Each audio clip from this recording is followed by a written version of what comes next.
America की tariff नीति को लेकर राष्ट्रपति डोनाल्ड ट्रंप जिस तरह के फैसले ले रहे हैं, इससे उनका दोहरा चरित्र सामने आ गया है। ट्रंप ने एक तरफ जहां भारत के लिए 25% टैरिफ और रूस से आयात पर जुर्माना लगाने का ऐलान किया, तो दूसरी तरफ उन्होंने चीन को 90 दिन की मोहलत और देने का फैसला किया है।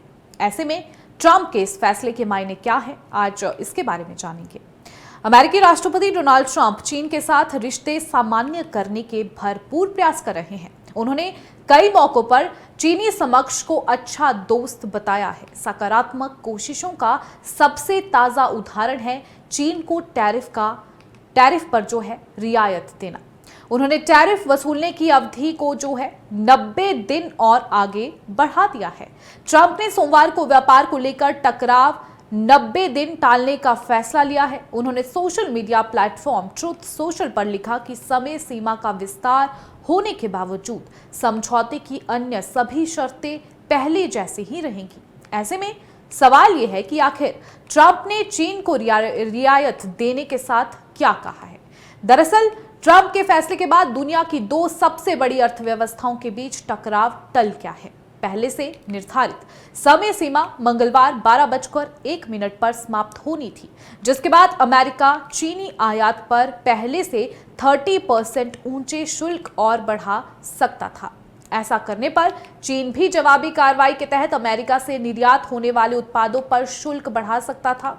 ऐसे में 90 दिनों की राहत यानी ट्रेड ट्रूस को अहम माना जा रहा है।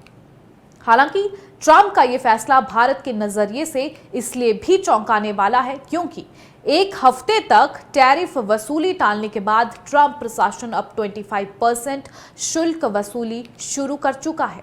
दबाव बढ़ाने की नीतियों के तहत ट्रंप ने 27 अगस्त से 25% अतिरिक्त टैरिफ और थोपने का भी ऐलान किया है। ऐसे में टैरिफ को लेकर उनके दोहरे चरित्र का भी पता लग गया।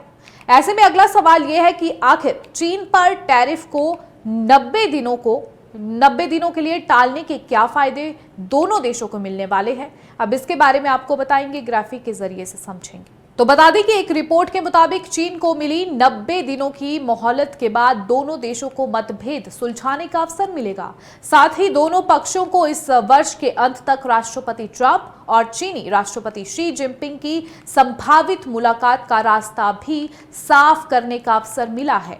अमेरिकी कंपनियों ने इस कदम का स्वागत किया है। अमेरिका चीन बिजनेस काउंसिल के अध्यक्ष स्टीन ने इसे बाजार में पैठ बढ़ाने और कंपनियों के दीर्घकालिक यानी लॉन्ग टर्म निवेश निर्णयों के लिहाज से भी जरूरी बताया है।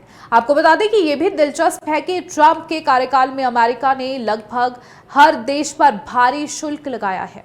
वैश्विक व्यापार व्यवस्था पर इस फैसले का असर पड़ रहा है। औसत अमेरिकी शुल्क 2.5% से बढ़कर 18.6% हो गया है, जो 1933 के बाद सबसे अधिक है। यूरोपीय संघ और जापान जैसे साझेदारों ने भी उच्च शुल्क स्वीकार कर समझौते कर लिए हैं ताकि और कठोर कदमों से बचा जा सके। जब चीन ने दुर्लभ खनिजों और मैग्नेट्स की आपूर्ति सीमित करने की धमकी दी, तो अमेरिका के तेवर नरम पड़े और उन्होंने टैरिफ वसूली की तारीख आगे खिसकाने का निर्णय लिया।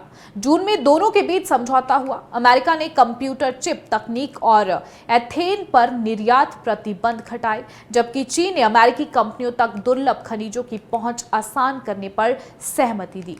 अब अगला सवाल यह है कि क्या अमेरिका चीन व्यापार युद्ध आने वाले वर्षों तक जारी रहेगा या नहीं। तो बता दें कि इससे पहले मई में अमेरिका ने चीन पर 145% टैरिफ लगाने का ऐलान किया था। जवाब में चीन ने अमेरिका पर 125% टैरिफ लगाने का ऐलान किया।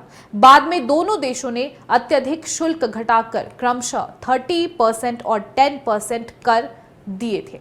इस कारण वैश्विक वित्तीय बाजार में गिरावट का दौर टल गया। फिलहाल दोनों देशों के बीच कठिन मुद्दों पर सहमति की संभावना कम है और विशेषज्ञों का मानना है कि अमेरिका चीन व्यापार युद्ध आने वाले वर्षों तक जारी रहेगा।